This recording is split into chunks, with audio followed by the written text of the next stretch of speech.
Go back and watch the anime.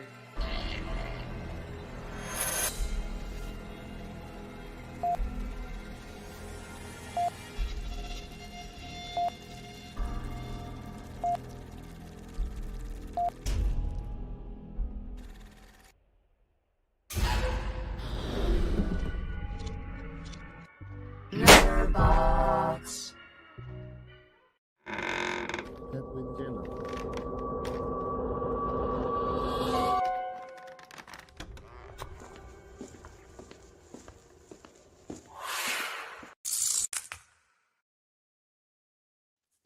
What up? Yo. Hey, Hello, welcome back, everybody. First, before we start off, I'd like to apologize for missing the last 2 weeks. 2 weeks ago, there was a massive storm coming in, and usually that interferes with web down here for some reason. So we didn't want to take a chance with us cutting in and out live on air because it happened the week before. And then this past Sunday, Father's Day, it just people were busy. We just couldn't get aligned. So like we had to call it. Yep. So we're going to cram in like one topic from last week into this week's topic that we wanted to cover. And then we'll talk about a whole bunch of other stuff that's going on in the horror world. We do have RJ with us. We have Shannon with us. We have King Matthew with us. What's going on, people? So let's say a quick hello to everybody. But RJ has said that he has just come back from seeing Supergirl. Oh god. He thought it was fine, but generic. That's probably Disappointed. About the movie. Disappointed. As a fan, I'm not even wasting. I'm not wasting. fan a of the free graphic AMC novel. on that. As a My fan of the assumption graphic was that- novel, I was disappointed, man. So we'll not talk doing it. about the review in a second. But so it did like 38 million, 68 million worldwide. It's got a $168 million budget that it's going to have to catch up to. The unfortunate thing is with movies like this, there's usually a drop off of 40% in the second weekend, and this has bad word of mouth, so it may tank even further. It opened worse than Morbius. So And it too is much now is coming one out. of the- And too much is coming out between now and Spider-Man. Well, it's up against. First of all, it's up against Toy Story, right? And Toy Story annihilated everything Toy Story in its first weekend. Yeah. And it's only going to do I that didn't- for all of July up until a brand new day. Yeah. Well, no, because July you have Odyssey. You got the Story's still Minions gonna make this money, week? though. Toy Story's still going to make This money. week the Minions come gonna out. make money. Yeah, Yep, the Minions going Minions. to make money too. But Yep. Toy Story is going to continuously make money though until the Of end course. July. Yeah. Toy Story is not that bad. It was a lot You better thought? than Part 4. It was a lot better than Part 4. As Was long it as really? it's better than 4, Yeah. 'cause 4 was bad. Okay. Because All part right. three Yeah. was a part three was a wrap up, and part 4 was just dog shit. Honestly, Yeah. No offense. Well, think about this, man. They've missed a big opportunity, and we can talk about this more. Hey, When we do our geek stuff and our fan stuff. Yeah. But dude, how the hell do you drop the ball and not do Andy's kids taking his toys? How do you drop that ball? So I don't know if this is much of a spoiler. This is really more connected to Part 2 because it's Jesse's story. So we get to explore Jesse's whole entire story and stuff like that. So I thought that was really nice. It's still it's not anywhere close to the first 3. Not anywhere close, but it's a lot better than Part 4. Listen, all I'm saying is though, Part 4 has one saving grace, and it was the bunny and the duck, dude. Yo, I was laughing hard. Yeah, those were my favorite toys in the 4th one. Yeah. I was, like that, hands down. Too bad. Are they back in the 5th one or no? You can ruin that for me. Not really. Damn. Yeah, not really. Well, they were So surprised at a carnival, weren't they? They were very but shocked. they did go to Bonnie's house, so they are Bonnie's toys now. But I will say this: so like Toy Story 5, it's should you go out and see it with all the movies that are coming out? Maybe if you're a fan of the franchise, go and see it. Yeah. Supergirl, yeah, it's so Marcus, you went and saw it, right? Yeah, I went and saw it, man. Right. So we talked about it earlier in the week, right? So you saw the stuff that I saw. Go ahead, I'll let you go first. Yeah, it was just the CGI was messed up. The editing was bad. The pacing was bad. The saving grace of the movie, Millie Alcock in a role was actually decent. It was just the Yes. writing was bad, and same thing with Momoa. Momoa was good as Lobo, but he didn't get enough screen time as much as like the side characters and Superman got. You know what I mean? Compared to them, uh, yeah, it just didn't work for me. And again, as a fan of the graphic novel Woman of Tomorrow, which was an awesome read, this was awful. It was awful. Yeah. So like the lighting is bad, right? They Yep. had a lot of shots that were into the light, so it kind of blurred Oh, stuff boy. around. They The put a needle lot drop of didn't work. the needle drop. Trying to do a James Gunn movie is horrible. Yeah. The fight scenes were a lot of the big fight scenes were all background fight Yeah. scenes. So like you would focus on a character that was not in the fight, and you just see the action. It's like why? Like why are we doing this campy, jokey shit, man? Like I'm so tired of the James Gunn formula. I've been tired of the James Gunn formula for a long time, and now we have a director that's just trying to emulate it, man. Like the look is all Guardians of the Galaxy.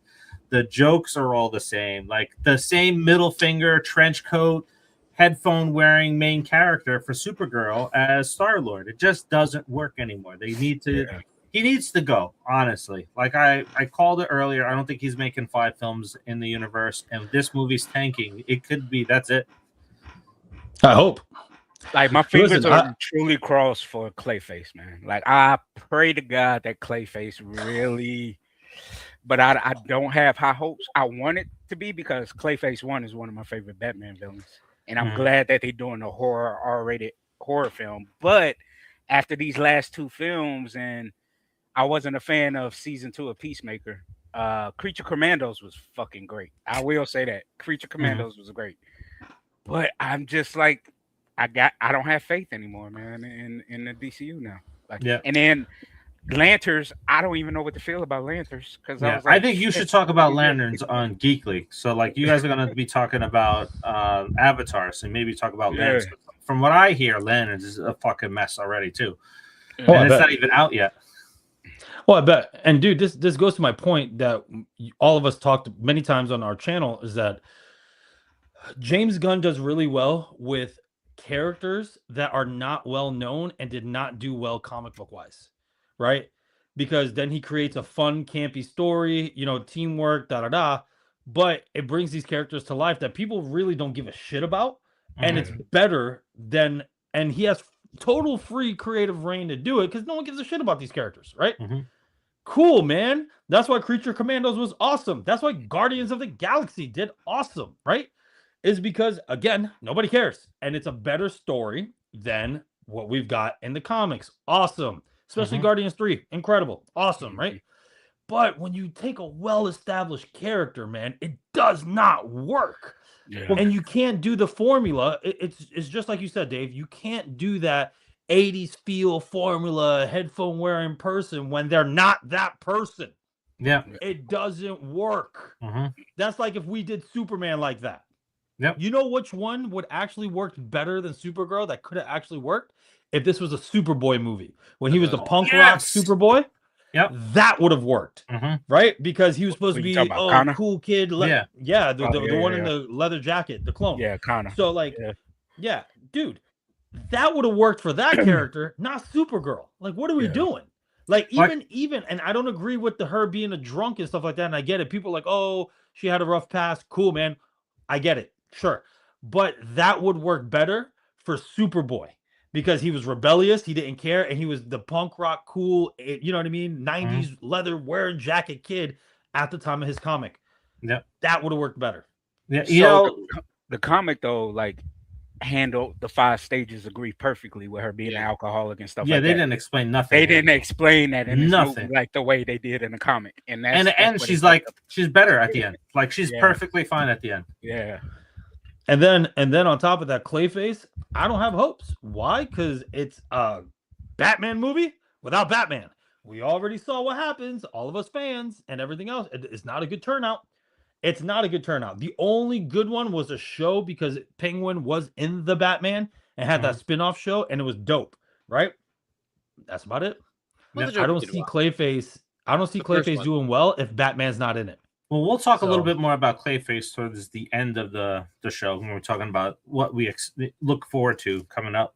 But let me tell you, like, I was hoping Supergirl was going to do good. And here's why. It's like, because coming into it, people are like, oh my God, Millie as Supergirl, she's ugly, this and that. I hope it fails. We're going to boycott it. Because, like, shut the fuck. I am so sick of the toxic fandom jumping on female actresses that are leads in superhero movies. And then it tanks and they celebrate. I'm just tired of it. Like, these fucking keyboard warriors that are out there hiding behind the keyboards and they just want to type from their garage or wherever about women's appearances in these films. They need to shut up, right? Man, I'm just so tired of that nonsense that's out there. And it just All right, really Dave, I'm going to mute myself and exit the chat now. Like, dude, like she's a good actress. Like, she was great in House of the Dragon. Yeah. Like, she's fucking awesome. Yeah, in House she's of the Dragon. fantastic. It was just the Fantastic, dude. writing in this movie and how they handled Kara dealing with her grief was just piss poor. You guys are basically Like, describing exactly what I thought this movie was going to end up. I haven't seen it yet, but I assumed that the acting was going to be fine, and then just everything else about it was going to tank. I figured it was going to be a she Guardians was fine in the knockoff. role. She It was just great. The writing. Yeah, It was just my the writing. assumption was not that she was going to be bad in the performance or Yeah. any of the characters were going to be. But as soon as you see Lobo in the trailer with no red eyes, and also I would like to point out too that Fortnite got the rights to the characters and they put them in the game. Lobo has glowing red eyes in the character design for the fucking game, which I think is so funny. I just think that's so funny. So this But, is how they yeah, I mean, handled like- it. They gave him red contacts, and then they would I know. glow when he has certain emotions about something. And I Dumb. was like, that's silly. Dumb. Whatever. Like that's stupid. That's stupid. That's I'll silly. get super. I'll I'm close not- on He this. is an alien, guys. An An immortal alien. alien. Why An does he immortal need alien. normal eyes like us? I'll close on this. Like, when it comes to these female superhero movies and female-led movies, can Hollywood just fucking commit and stop surrounding female lead actresses with absolute dog shit of a movie? And then they come back and say, oh, well, female can't lead a movie. No, you wrote it fucking horrible for them. And I'm Thank glad you. You brought wrote up it horrible. the And you gave CGI them point. shit to deal with. I'm glad you brought up the CGI point too, because you look at Black Widow and they blame that shit heavily on having two female leads, and it's like, no, this movie just was so fucking rushed Yeah, that it they was rushed. forgot to add the Yeah. better visual effects. Like Yeah. that shit looked like it was from the early 2000s. It was so, And there the was, like, story was solid. The story, the Yeah, acting was solid. yeah. It was just it yeah, needed was a rushed like movie. maybe if they put like 20 more minutes into it, like, you know, like then yes, but like they did not, like they tanked that movie too. They did the same thing with Captain Marvel, and then they blamed it on the lead actress, and I'm like, I don't know, I didn't Well, see what's a her problem. Dude. name? What's her name from? I don't know if you guys haven't watched it yet, but the Interview with the Vampire right now. You know, they're doing the Vampire Lestat story. Mhm. The actress from Doctor Strange 1 and 2, and she was in The Woman King. I forgot her name. But she's playing Which the cop. one?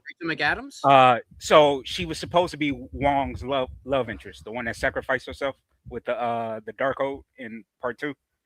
Oh, Short hair black woman. Yeah. Sarah is her character's name, but you know, her and Wong were a couple. Well, they weren't a couple; they were in love with each other in the comics. And MCU didn't want to do that story. I guess they kind of hinted at it. But anyway, long story Dude. short, she's dealing with that hate already because, you know, Aaliyah, may she rest in peace. Beautiful Aaliyah played Akasha in Queen of the Damned, and she's playing Akasha now. And people are already talking about, oh, she's ugly and she looks like Nosferatu. And I was like, this woman is a dope ass actress. Give her a fucking chance in the role. I bet you she's gonna be awesome. You know? Yeah. So, yeah. I'm just so tired of this toxic bullshit. listen, These I'm losers, fucking losers out there that are going Listen. out there and just trashing women because they don't meet their standards. They're not even in the league of these people. You're right. I'm gonna play devil's advocate because I'm part toxic, baby. Heel day, right? No, but here's the deal. Like, everything we're saying is correct, right? You know, obviously some people may not meet our standards, whatever, right? But we can't just blame these people, man, because the story is fucking trash. Like we're saying, Yeah. you're setting these people up for failure, and you Yep. want to blame it, right? Yeah. Oh, the toxic fandom. Yeah, sure, there's some toxic fandoms out there and some toxic fans, but that's not always the case. You're Starts with the setting writing these first. people up for failure, Mhm. Yep. whether it's the writing, whether it's the way it's shot, the way it's directed. You know what I mean? That's also part of the problem, and we have to add that in there and make sure we add that in there, right? And listen, I rather my Supergirl be someone smoking, right? Because this chick is not my thing, but I would never say, "Oh, I want it to fail because she's not smoking." Like that's dumb, dude. You know what I Like mean? me Because personally, someone Laura else, Vandervoort is my favorite Supergirl from Smallville. She's the right? hands down. One, she's gorgeous, but two, the way they wrote her character, that's who Supergirl is. Like, Yeah, but we talked about this with Madam Web too, like with Scarlett Johansson. And Sony's like, "Hey, you're in for an MCU film." They didn't say it was a Sony film, right? And they built this whole fucking aura around what Madam Web is going to be, and then it's like, "Here's the trash." Yep. So Yeah, man. And you know what though? You know, Sydney Sweeney boy, woo, right? But at the same time, Is though, Sydney did it Sweeney? save I'm that sorry. film? I need to interject. Did If it Sydney save? Sweeney was in this fucking movie as Supergirl, I can guarantee you I would not be watching it. She's not meant for these types of roles. I don't But think that would work. I just But for the that's my sex point, appeal, though. like yeah, if that's your, That's if my that's point, your, Noah. No, my what? point is this: is that sex appeal just doesn't save movies, right? I know. So everyone's saying that, oh, this needs to happen. Is like that's not what saves it. You know what I mean? That's not what saves it. You need everything together. So the whole thing of saying an image, an appearance is gonna ruin the film is bullshit. The acting, the writing, the directing, everything has to put it into play. Period. Yep. That should be number one over everything. But again, we want to put in the tabloids, oh, these fans say that she's not good looking, this is why the movie's gonna bomb. No, it's because your movie fucking sucks, dude. Yep.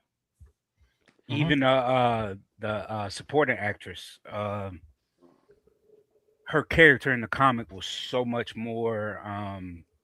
I just hope it Had doesn't. layers. You know what I hope mean? it They doesn't just kill made a her film flat. career.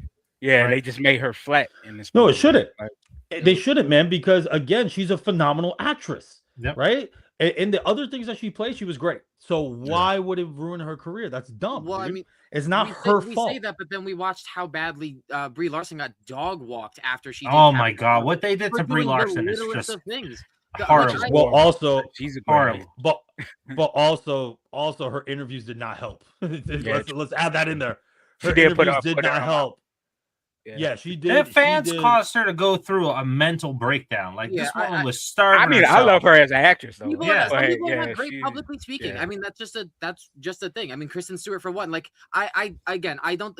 You see it a lot more where they're just fucking. If someone has like a movie role, it's a lead movie role, and it's a female lead, they are hounding these fucking people, and you can see it all over. The Absolutely. internet. I mean, And- Moses Ingram was great in her other roles, and then when she was in Kenobi, it was trash. And her acting, like Noah was saying, on certain actors and actresses in certain roles, right? As a sister, right? It did not play well, right? Like she was just, oh, I'm bad and I'm big. It's like, no, please don't do that. That's theater. That's not here in acting, in the film world. That's theater, right? So it's Poor stuff like that, direction. man. And I'm Yeah, very poor sure, and that has a lot to do with the directors, and we know this. Mhm. The director's like, oh, that was a good choice. Maybe try it like this. Perfect. And then all of a sudden it's dog shit. You know what I mean? Yep. It's just King Matthew finally saw Scary Movie 6. He said that he did not like it. I don't know. Oh boy. I'm so scared. I'm so scared, man. I want to watch it so bad. Well, it and is called I'm Scary so Movie. The scared. ending, like all the, for me, Noah. all the funny bits are in the trailer. All the trailer. funny stuff is in the trailer. Ah, please, The you guys are opening killing is me. good. The opening is very decent, and then it just it falls flat for the rest of the movie. It's just flat until the ending. The ending is so good that it raised it like a full star for me, because the ending is everything that we've talked about in the Scream universe that we've wanted, and Scary Movie 6 delivered it, and it delivered it really well. But the one thing that confused me with Scary Movie 6 is like they had good test screenings and they went and changed stuff and added stuff to it. It's like, why? Why? They were just throwing in so many bits that it did not connect from the beginning all the way to the end. It was just thrown in there, those bits, just to get them in there.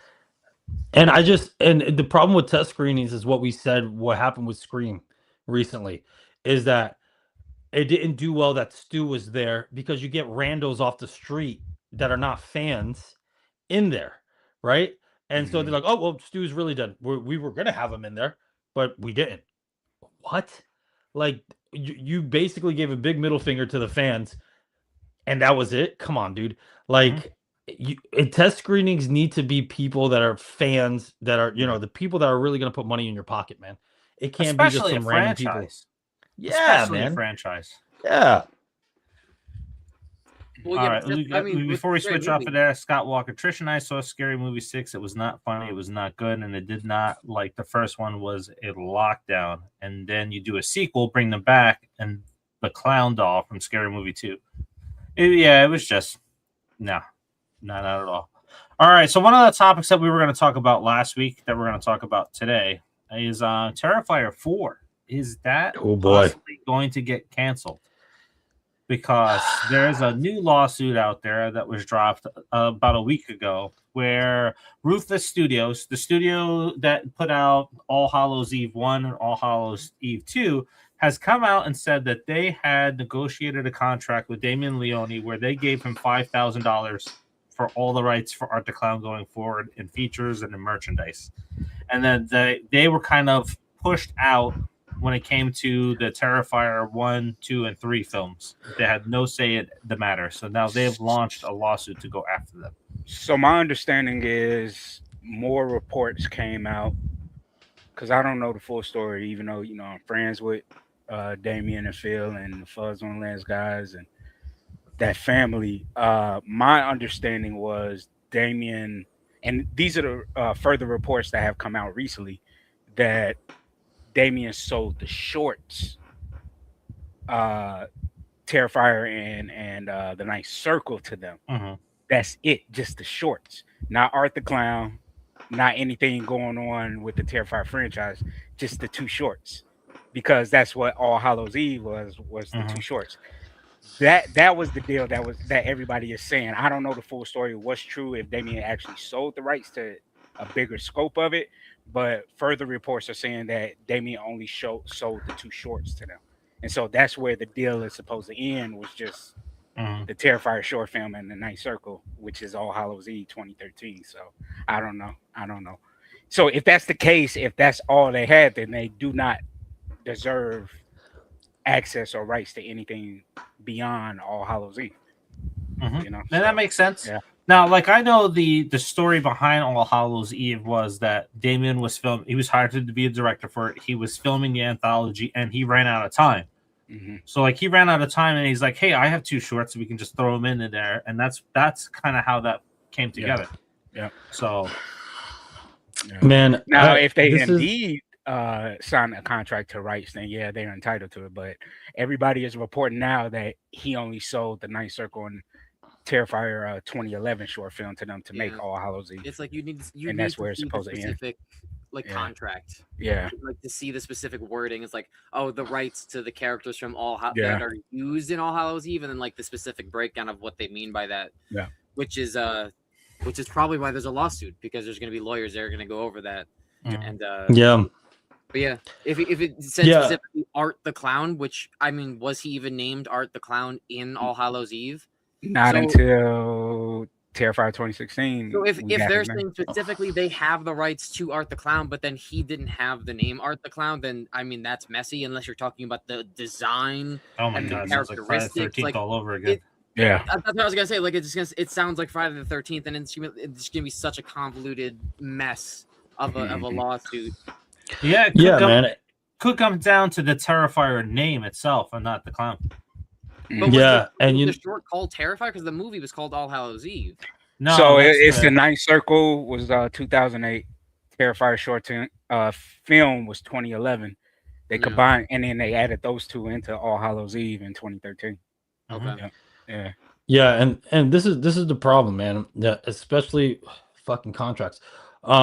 Semantics matter in your contracts. You know what I mean? Semantics matter, and especially that they were saying, like Noah was saying, if it was all characters in the short, that counts. You know what I mean? Yeah. And it sucks because you're not being specific about it, man. Like Noah was saying.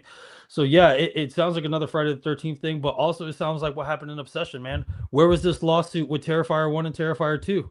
Right? Where was this? Exactly. Where was this lawsuit in Terrifier 3? Right? Like where was it? No, now it's a multi-million-dollar franchise. Now we want to sue. You know, Yeah. I just hate that, man. And it's unfortunate. It is not only in horror, it's all films.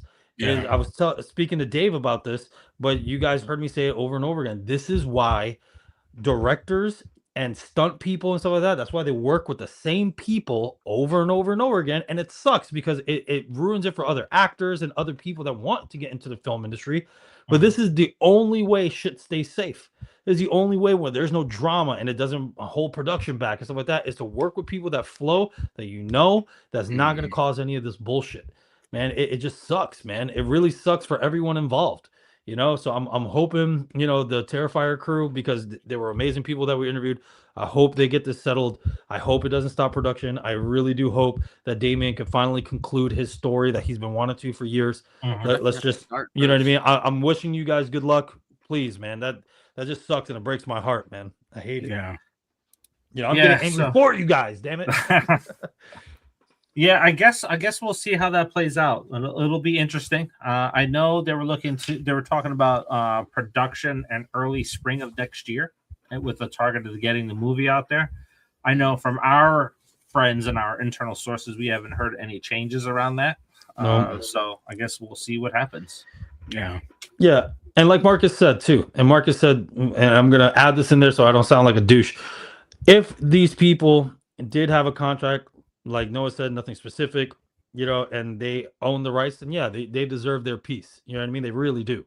They really deserve their piece. But if it's not that, then why are you ruining someone else's thing? Right? Ugh.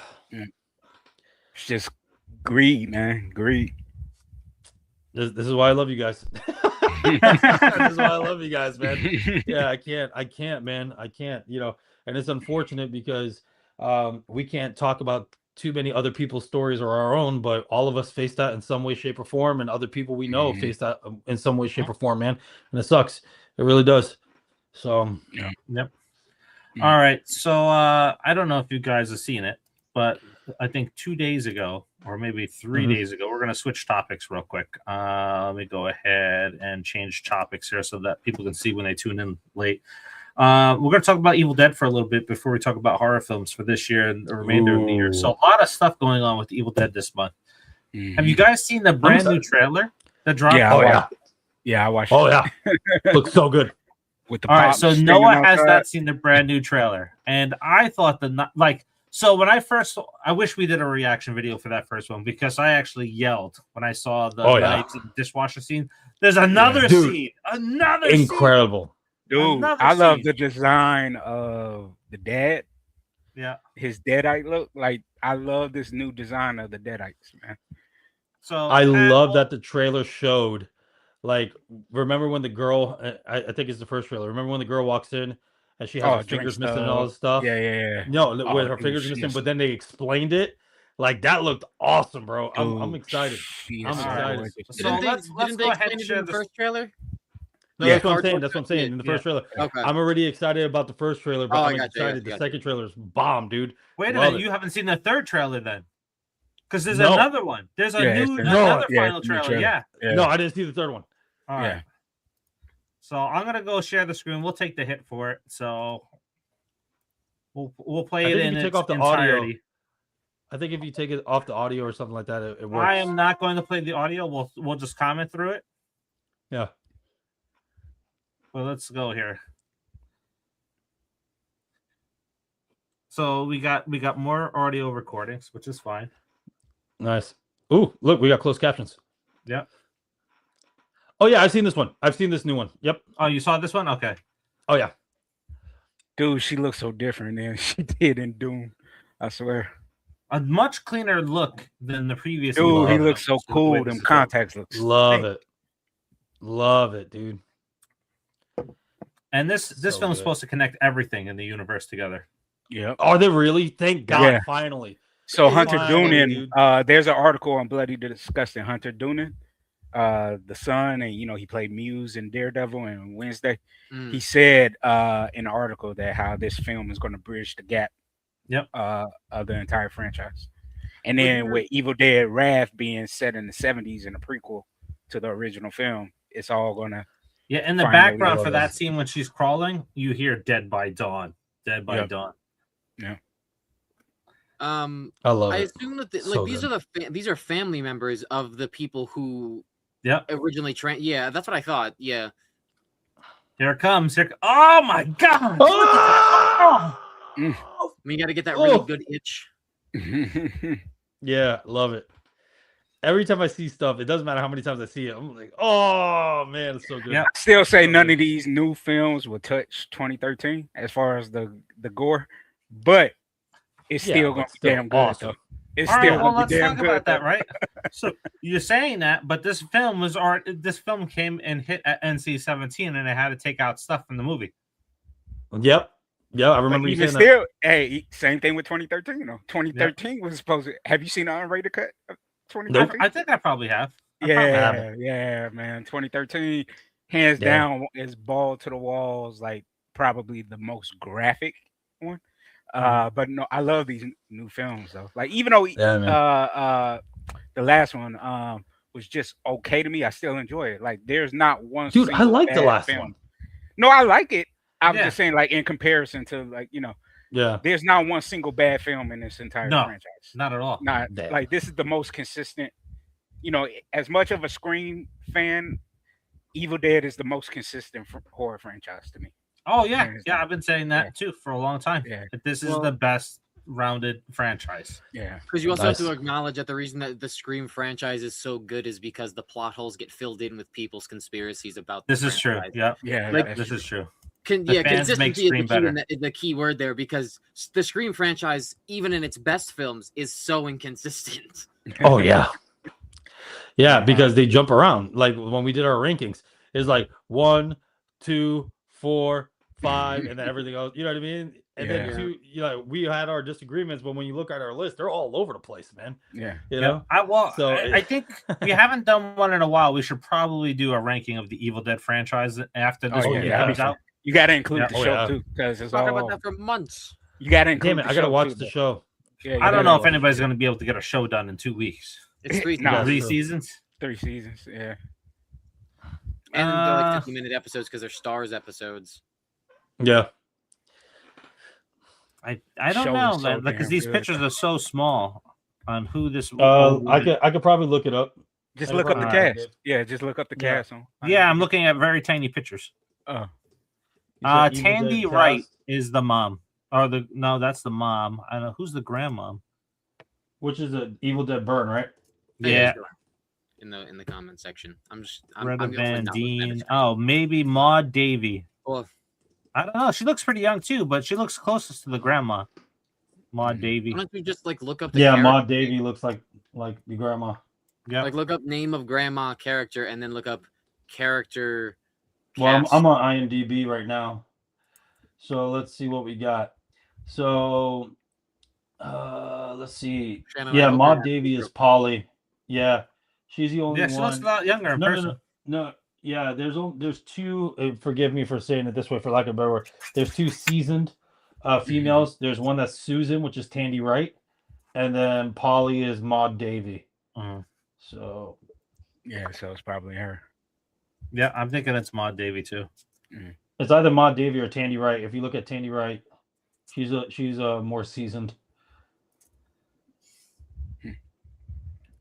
All right, so that's that, and then I don't know if you guys had a chance to see it, but they've also released some posters.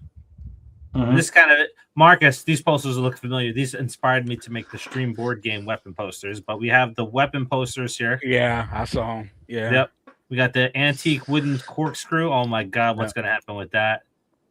We got the headrest. Oh yeah. Yep. Yeah, that goes into my It's just girl's like head. you guys. Oh we got a no, weed- you got a weed Yeah. whacker. Oh no. We haven't seen this used since Jason. I Yeah, don't and think we in a horror didn't even film. get to Oh, fully boy. see it used because they fucking cut the scene. And they didn't even put it in as a deleted scene. We got a fork. Dishwasher. The fork. Yeah, that's the dishwasher. We know the fork. The fork is in the dishwashers. Yeah. Yep. Yeah. And then we Oh, got. someone's getting bludgeoned with Oh, that. that's when she takes it.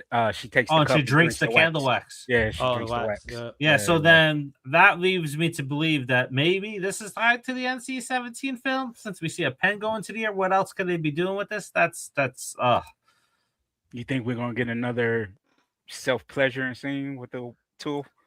Oh no. man. You know, because that's common in Evil Dead, man. I know, That's like but please that's a staple no. in Evil Dead, man. I Yeah. know. Please no. Oh. Yeah. that Wait, glass wait, scene. is in tough. Evil Dead Rise. Yeah, right. It was Evil Dead Rise that did the glass. No, Yeah, Evil Dead. Terrifier. No. Terrifier did the No, glass. Terrifier did the glass. Victoria Oh, that's did the right. glass. No, which Yeah, one was yeah. in Evil Dead Rise? Uh, Did it have one in Evil Dead Rise? No, I don't think No, so. no, no, The no, only no. I don't other think thing so. I can think of is The Exorcist. Yeah, No, Yeah. no, no. yeah, the Exorcist cross. with the cross. So in Evil Dead 2013, and the original was the trees, the branches. Yeah, but that wasn't Yeah. Oh, yeah. that wasn't a self-pleasured thing. That was a weird. Yeah, that was a that's weird true. tree That rape was scene straight up really kind of unnecessary. SA. That was straight up SA. Yeah. Oh boy. That was messed up. Yeah. Look, I just watched Terrifier 3 not too long ago, and it just went down a little bit. And so it's just like it's not as good as Terrifier part 2 two. still. I mean, I'm partial, obviously, but Yeah. like Terrifier 2 still is just Yeah. from beginning to Terrifier end 2. the better film. Yeah. You know what's funny? I told Dave I really enjoyed the first one. The second one I really liked a lot. But with 3, it's kind of like an in-between for me, if that makes sense. It's kind of Mhm. like 2, 3, and 1 are like, you know what I mean? Like kind of like this, you know? Mhm. Mhm. But I because there's certain things I absolutely love, like art and Christmas and all the stuff, you know what I mean? I Mhm. love that stuff. But there was a couple of things that I'm like, now My it's just a biggest gore gripe fest. with that You know what I yeah, I mean? was gonna say my biggest gripe with that film is that they decided instead because you have this movie is long, like Terrifier 3 is long. It's 2 hours, Yeah. I'm pretty sure, right? And you have all this lore building that lore and world building that you're doing, which I love. I fucking love world building shit like that. Yep. Especially when you're going into the supernatural aspect of things, and then you instead of giving us the scene where and he already knows what I'm talking about. The scene where I forget her name, so I'm gonna call her Lauren. Her real name Lauren Laverna. She goes to back to the Terrifier. You don't give us that at all. Like Mhm. we don't get. We instead get more gore out of it, and you also Mhm. kill Jonathan. Like if you're gonna do a gore scene and you're gonna kill a major character who once again you developed him to be some type of like if to do D&D references, like these are basically like characters you see in D&D's, like big character, and you just kind of and you make him better in this movie, and then you kill him off screen, unless you're playing into it with 4, which is what I'm hoping. But like, yeah, I'm hoping it's a red herring. Like yeah, they really didn't kill him. They Mhm. just said they did. You know what I mean? I think maybe in July we're gonna do we'll do a dissect of Terrifier 4 or 3, and then we'll dive into the things that we don't like. I think that's worthy of a whole topic in itself. So we'll throw that on the books. Yeah. But back on track with Evil Dead. So as we said, Evil Dead Burn is tying everything together, and then Evil Dead Wrath is a prequel to everything, which is going to be 10 years before Bruce Campbell's film. So yeah, nice. So I don't know how I feel about that. What do you guys feel about that being a prequel? I'm actually cool with that. It's just I'm interested in definitely the characters are going to be key, and I'm wondering if we'll probably get hints to the medieval times, like Army of Darkness, like because that's originally where the curse and Necronomicon started. Was back then in medieval times, so they have to kind of bridge the gap with Army of Darkness still too. Yeah, connect everything. So yeah. Well, I want Ash back. Well, I really there we do. go. There's our segue. There's our segue. So we're gonna go into Bruce Campbell recently coming out and talking about the his involvement going forward. So here's some comments. Done 3 things with Evil Dead. We moved away from the cabin. We've moved away from Sam Raimi. We moved away from Ash and Bruce Campbell. And then it goes, you got to find a new audience because the original Dead fans, you get some of them. You're not going to get all of them. And then he says, because they like those original elements, they like me and Sam and Ash and all of that old sort of crap. So he is pretty much saying that they're moving away from it because they're targeting new audiences because they're recognizing that their fan base is now aging out. I disagree with that. I would say more so that like Bruce Campbell as Ash is aging out. Which unfortunately it does suck because Bruce Campbell is Ash. It would be very hard to recast Ash in a way that feels right. However, this franchise has been set around the fact that Ash Williams is the chosen, and so I would say to someone else who's a fan of the TV show, and I did actually like the direction they were going with him and his daughter being in the show. We don't know what happens to his daughter, Pablo, and all them. We don't know what happens to them after that show. So you can definitely make movies based on that because Ash is in the future at the series finale of that show. So you can do a lot of stories that have her be like the lineage of the Williams is more so the chosen than anything else. Because we also didn't get a payoff to his father supposedly supposed to be telling Ash something because he gets killed. And that was supposed to be another big thing that doesn't get explained. So, we didn't get a payoff to Lucy Lawless' character either. Right? Yeah, exactly. Like, there are several stories you could do within and around the Ash Williams or Ash family, like the Williams family universe. But I acknowledge that Bruce Campbell is Ash, and it would be insanely difficult to recast Ash. So if you were going to have Ash back in the franchise, you would really have to home run. Like that's the thing. Other than that, I would say just bring back the characters from the TV show, and I would love to see that. You revolve around their story of trying to get Ash back and also save the world at the same fucking time. Because that, like, you know, when Ash passes out, they're getting loaded into a tank and being shipped off, and there's a giant kaiju level demon roaming about. So like there's stuff that they could do, like fighting the Dark Ones for instance. Like, there is definitely story that would keep younger audiences involved, because if that weren't the case, then the show wouldn't have done well. Well, so perfect example, Noah, you're the new generation of horror fans, right? They're looking to cater to your age group, right? So like you love all of the Evil Dead movies. I will say, unlike most other people, I'm not a huge fan of 2. I'm not saying it's a horrible movie. It's just not my favorite. But I don't know if you can count me in that, because I grew up around said horror stuff. So I didn't grow up with like the same Gen Z upbringing of like horror. Because like when I think of like my horror icons, I still think of ones from the 80s and 90s. I don't think of like newer horror movies from today. Like honestly, late 90s to like 2000s and now, like I've watched significantly less movies from that generation. So millennial and Gen Z movies, I've watched significantly less horror movies from that generation than from the predecessors. So it's hard for me to kind of gauge that, because like you could say something about Joyride, you could say something about Jeepers Creepers. I haven't seen them.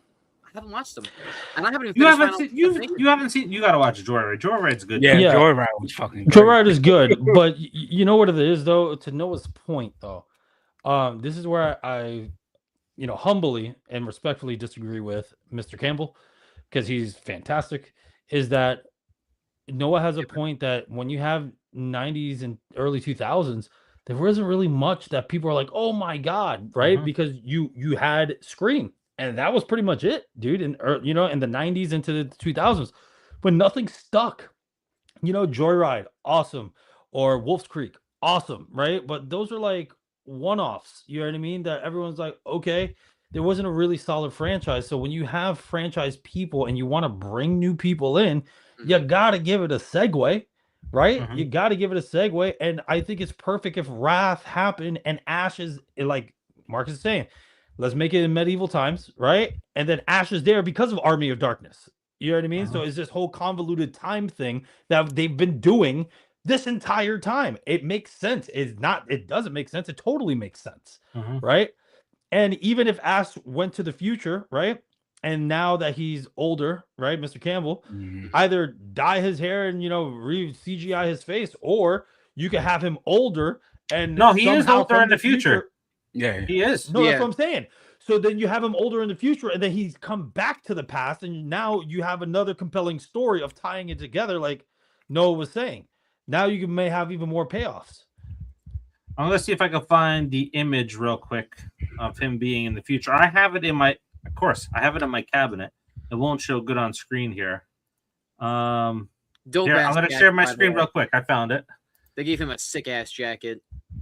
Oh yeah, they did give him a sick ass jacket. I was looking for that jacket for years.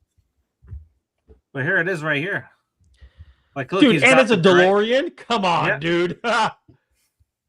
So no, that's That's the Sam Raimi's old. car. Yeah, that's the old Oldsmobile. I mean, granted, Oh, very nice. DeLorean, But it looks like the DeLorean. inspired. Come on, guys. Yeah.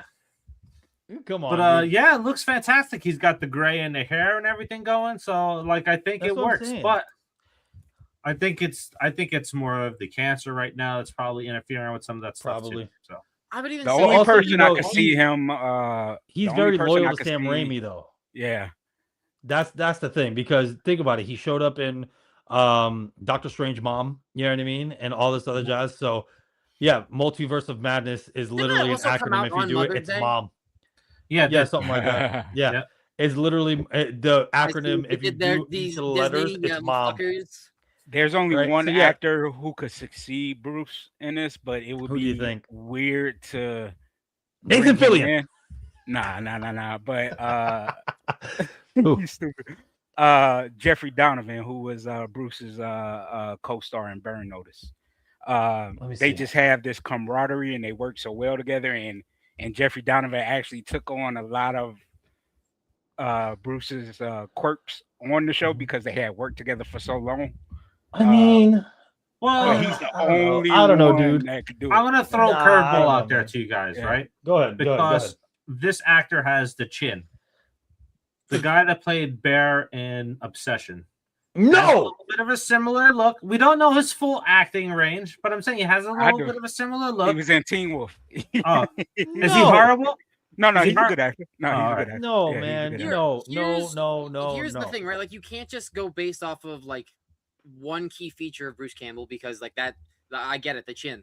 You also can't just go based off of looks because Bruce Campbell is an amazing physical actor. Too. Oh, yeah. Yes. You have That's to why I have said Yeah. Jeffrey and Donovan. his Like camera, Jeffrey Donovan like, is that the way yeah. that he delivers lines. Like, it's you have to find somebody who can really perform. Like because Let me give you an example. Bruce Campbell acts like he's in a play. Or he's like Yes. on stage Mhm. with his movements and his mannerisms, like and his dry And he's humor. campy AF at times, bro. Yeah, Yeah.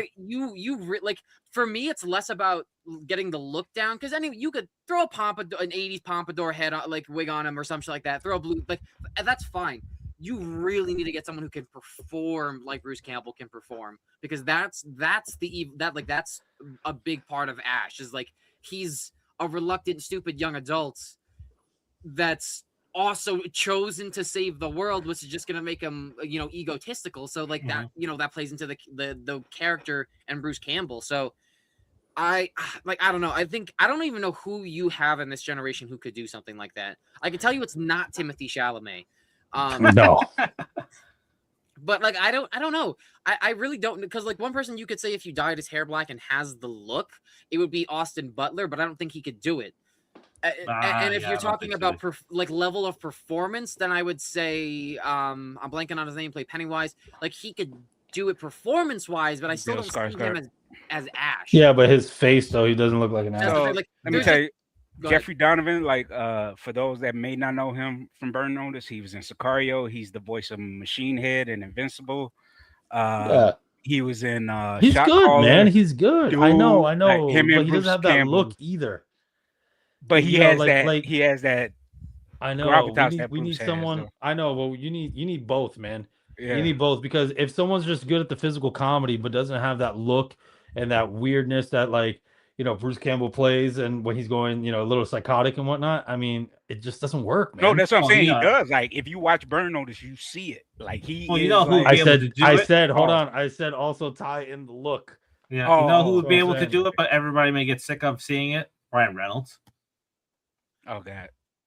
Ryan Yeah, Reynolds he can go could. goofy. No, I Ryan like. Reynolds can. I actually like He's Ryan, got Ryan acting Reynolds. chops. I actually He's like like Ryan good Reynolds dry when he's not humor. doing the. You know who they could do? Chris Evans is also funny, dude. Everyone keeps forgetting. Yeah, he is. Honestly, I would say Chris Chris Evans Evans is is a also better funny. choice Yeah. over Ryan Reynolds because he does the facial mannerisms really well, and he's a great physical actor with the way that he moves in his comedy films. So I absolutely think that. And I'm gonna be honest, when Chris Evans is in a comedy movie, I think he's funnier than Ryan Reynolds in a lot of occasions. I think that Chris Evans is really underrated in his comedy movies. Dude, one of my favorite is Scott Pilgrim.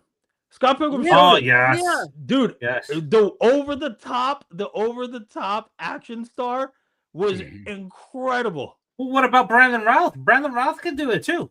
Yeah, he could. He had a horror comedy come out last year called Ick, and he was in a similar role as Ash, and he did a fantastic job. Did he? All Yeah, right. he did a really good job. Ralph is underrated, man. Like, Ralph is very underrated. He gets shit for Superman, but nah, he's a good actor. Dude, I loved. Listen, when they brought him back for the show Legends of Tomorrow, dude. Listen, when they brought him back, as like with the gray and everything, he was dope, man. Yeah, I always liked his Superman. You know what? That's another movie, though. Honestly, that's another movie that set people up for failure. Because how are you gonna have? I forgot his Kevin Spacey real name, but no, I forgot his real name. The dude that plays Cyclops. How do you have him, James Morrison, right? Marsden. Yeah. James Marsden. How are you going to have him more of the hero than Superman in his own movie? Yeah, that makes no sense. How do you have Superman Brandon did fantastic as Superman. The look and everything. Yo, there was that whole plane scene with Brandon Routh when he steps on there. He gives me Christopher Reeves chills. Like he comes on there, he has just like wow. That whole sequence was great. Yeah. The only honestly rewatch that movie. Besides Henry Cavill, Brandon's the only one that I'm like, that's Superman. Yeah. You know what I mean? It's just his movie was shit. That's the only They could have saved it. They could have saved it. Like they could have saved it like right after the Dark Knight when Batman is the heel.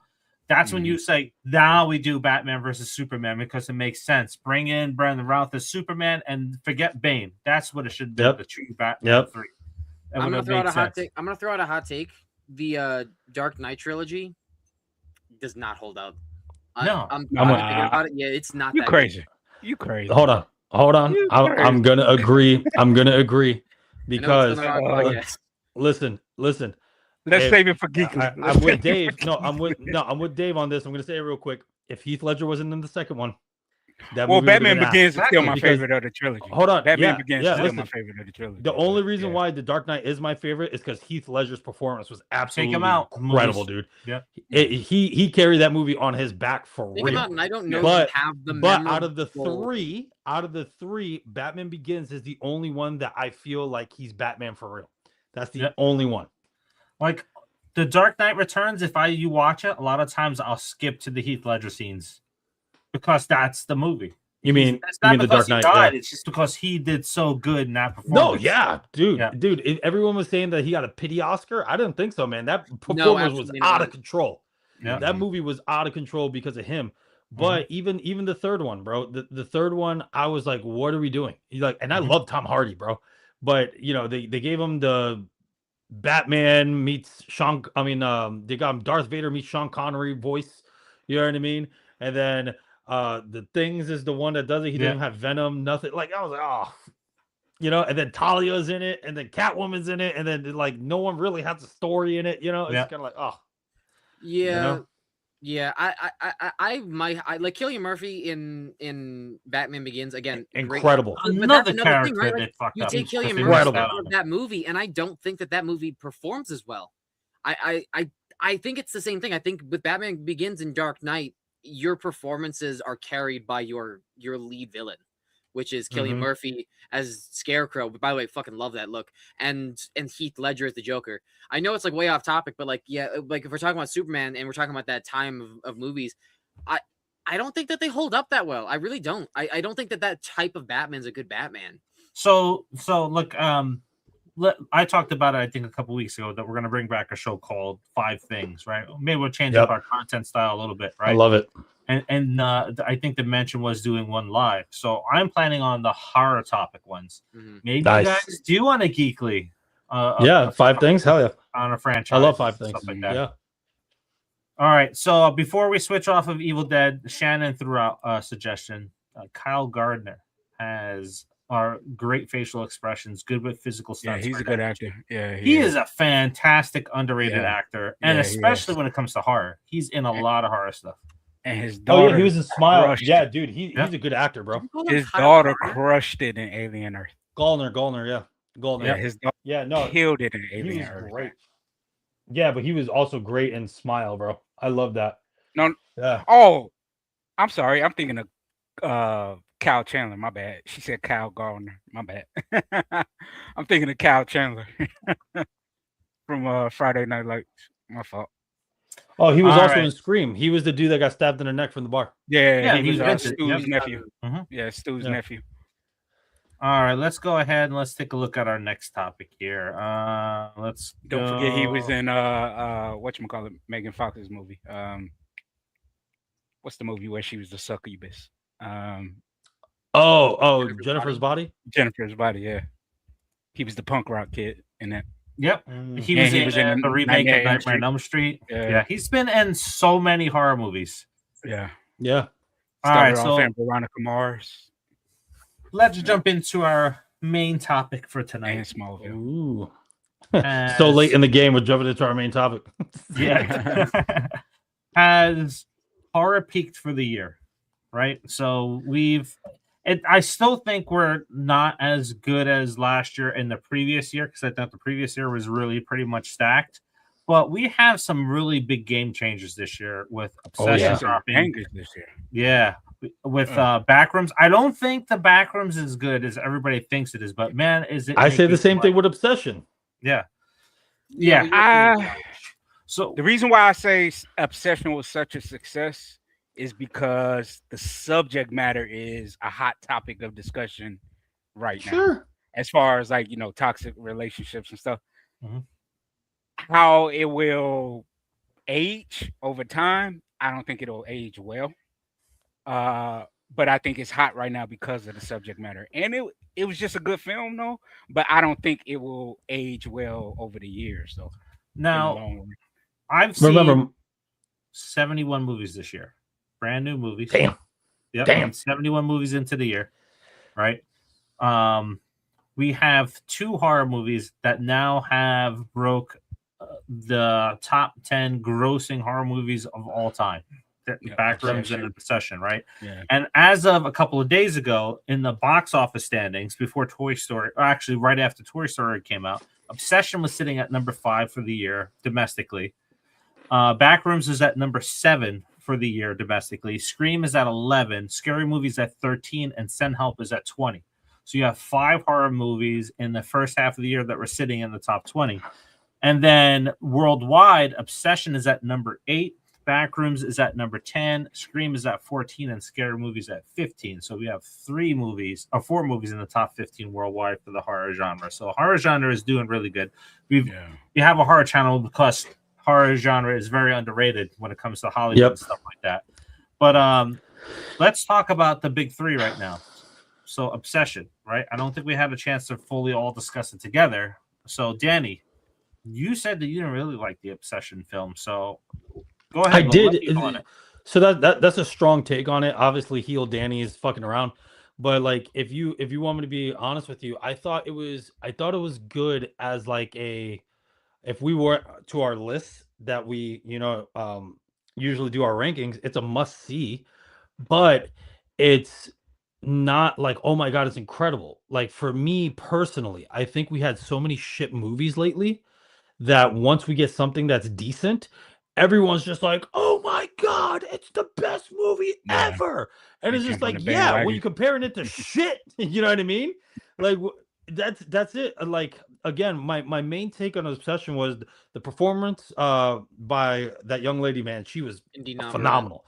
Yeah, dude, she was phenomenal. But the deal is that, like I told you, there's no true act 2. There is no true act 2. It literally jumps in straight in, and there's no gradual. You're already in it. And then it resolutes. That's it.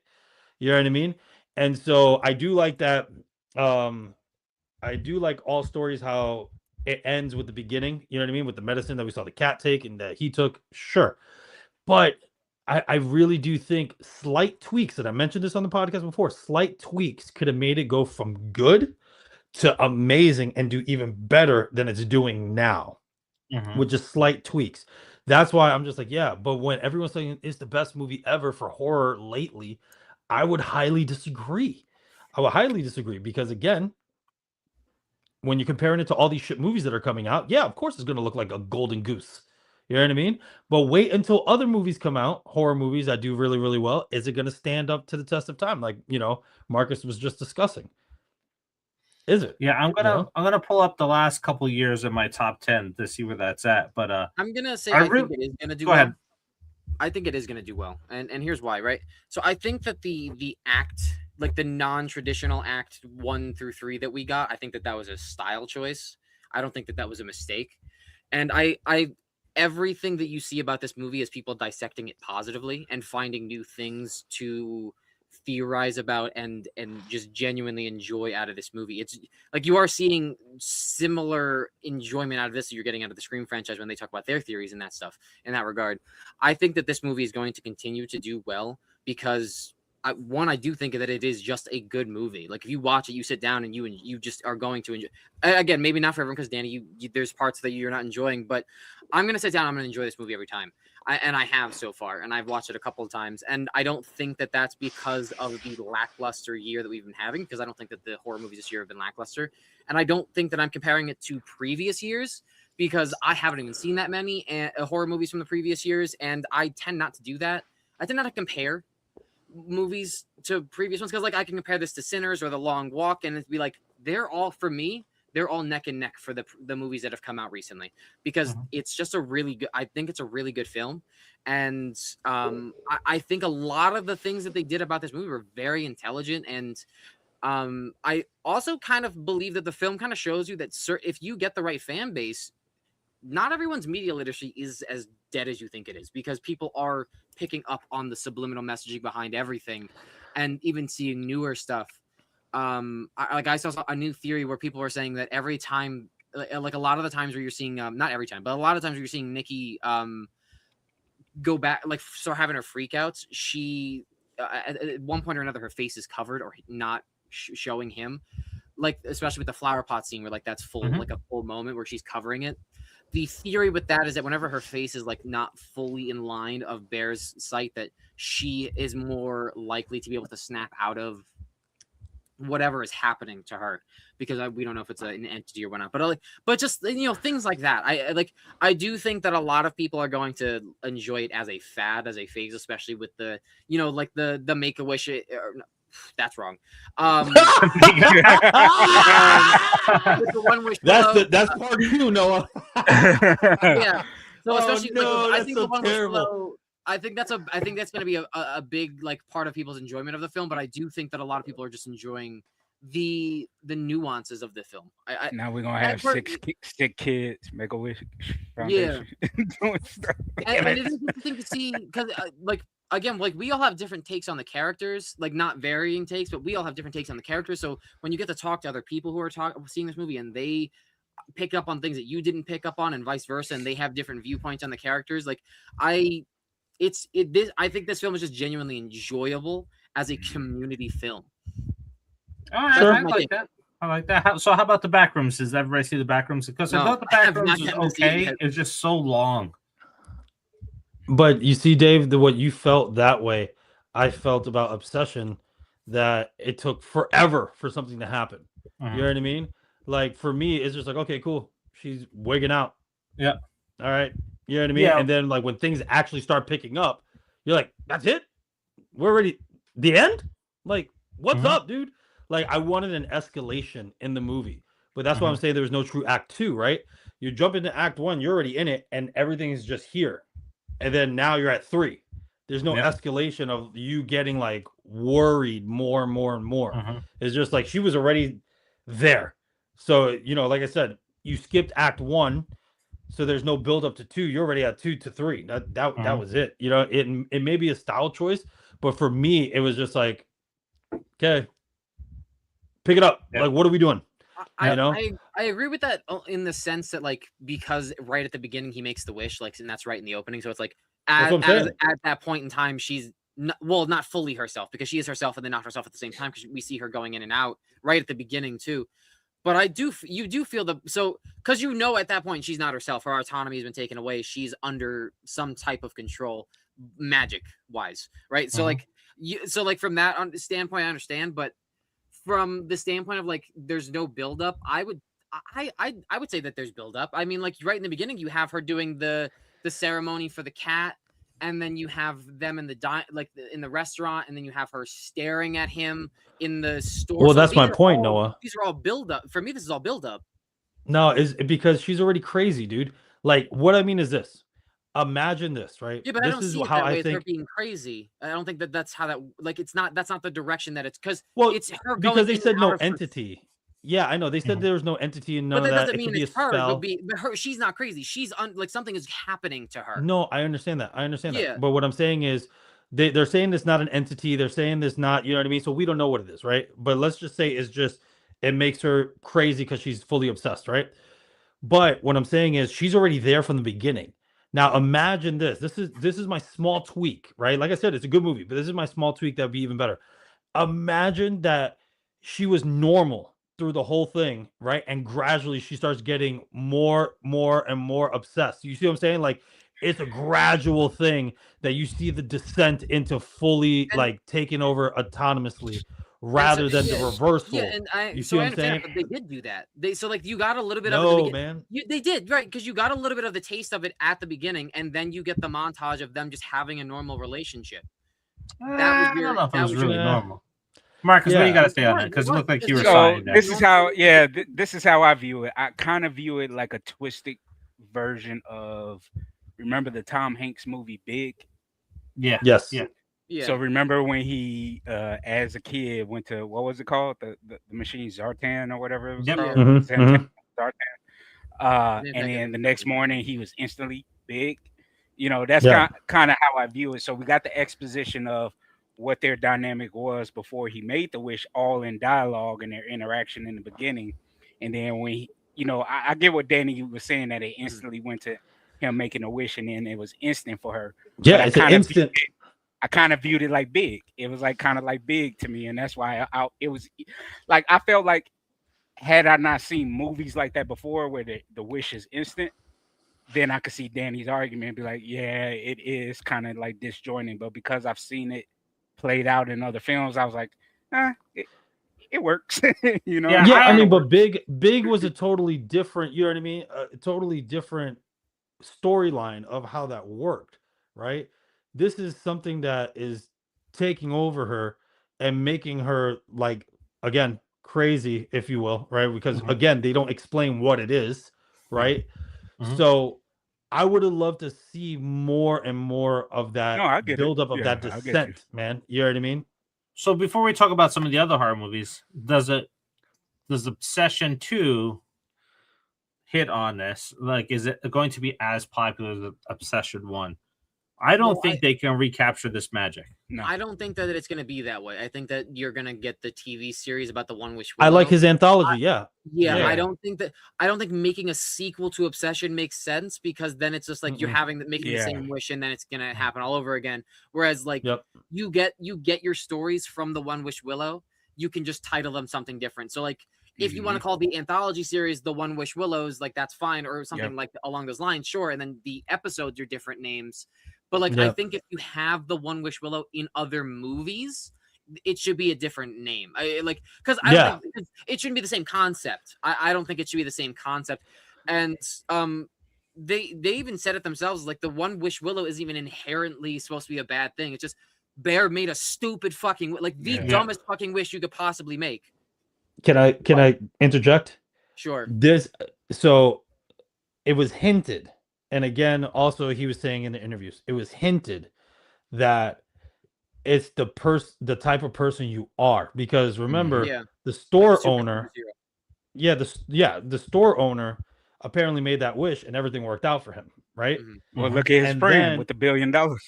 No, but he got shot in the fucking face. I mean, you know what I mean? Like, what I'm sensing is it determines on who you are, and Bear is the real villain of the movie.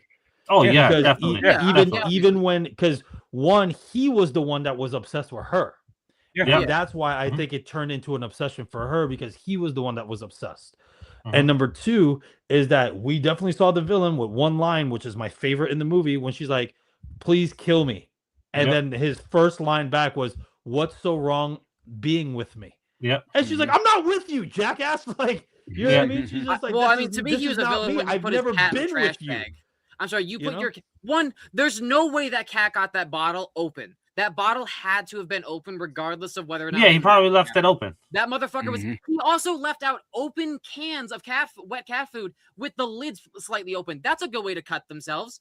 That man was a horrible fucking person from the moment you see that dead cat, because one, he doesn't know how to take care of the cat, and two, he put it in a fucking trash bag. You care about this cat so much that you fucking threw it out like trash.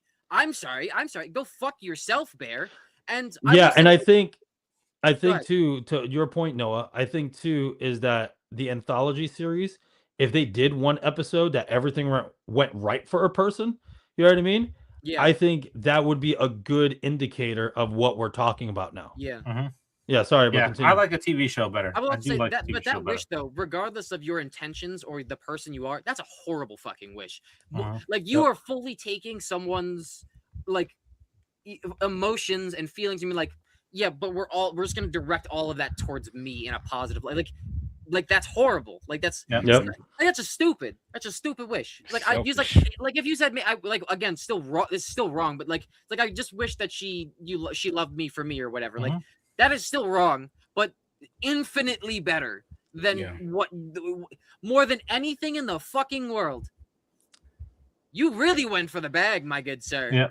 Now, like with so Obsession, we talked about that, so that's the big one. Number two behind is the Backrooms. Now, I just like I went to say I wouldn't go see Backrooms again. It's not something that is like, oh, everybody needs to go out and see the Backrooms, because I thought it was okay. It's decent, but I don't think it's like over the moon fantastic.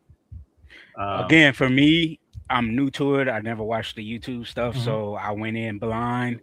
It was enjoyable. Like you, it's something I wouldn't watch again. Like if it's on, I might, sit there and watch it again. But that's not something I would actively seek out. I do want to go back and watch the YouTube videos to like just get the sense of like what it's supposed to be ultimately about. But yeah, it was an enjoyable film. And Marcus, to your point, and to my point earlier, is doing very well, right? Yep. But again, that's with all the dog shit that we're getting, bro. Yeah. Yep. And that's my point. Yeah, we're gonna talk about that more too. I want to go down that path. To just slightly rebuttal that point, this had a massive following online, though, because it's not just following the director who made the original concepts of the short ARG films, which is, again, I think that's ultimately why it failed. It's because a lot of this was about like you're fully unknown, you don't know what the fuck is going on, you're just thrown into this liminal space. You have a camera that makes everything look scary, like it's like like the Outlast style footage cameras, like, and it's the same thing with the video games that they've made for like single player, multiplayer, you name it. It's like you don't really understand what the fuck's going on, and again, that's minimal knowledge. Can't fucking speak. Sorry, minimal knowledge of like the whole ARG space of. I think they should. I think the large following of the fandom of the overarching Backrooms fandom is probably where you're getting your large drove. Yeah, probably. I think they should have kept it in found footage. I think it would have worked better because they did a short sequence of it in found footage, and it looked really good and it looked scarier that way. And then I just. Well, yeah, that was. Yeah, I could agree with that. The biggest thing about the Backrooms too is like, so also when you go back and watch it, it's like the first one that he did. If you watch it, it starts out in like a camcorder, like scratchy style footage, and when the character who is you're following with the camera in that shot in that short film falls into the Backrooms, it's completely digitized, but you can't tell. Which one is amazing in its own right, but two, like it just adds to the distortion of making things so creepy and like terrifying. And I don't think that you can do that with a Hollywood led budgeted film. Like I know it's A24, but like I think that but it's stupid, bro. I Shouldn't. know. Trust me, I know that. I think that I will just keep advocating for TV shows. I think that you're just going to have a better time really doing justice to what you want to do, especially since these were episodic short. Like, it was an episodic short, and if you can contribute like other people's short films that they've made about the Backrooms and the video games that have been made, because they're not all under the entity, like under one, like the director who made the original. Like, it's just the entity of the Backrooms, and the internet expanded the universe.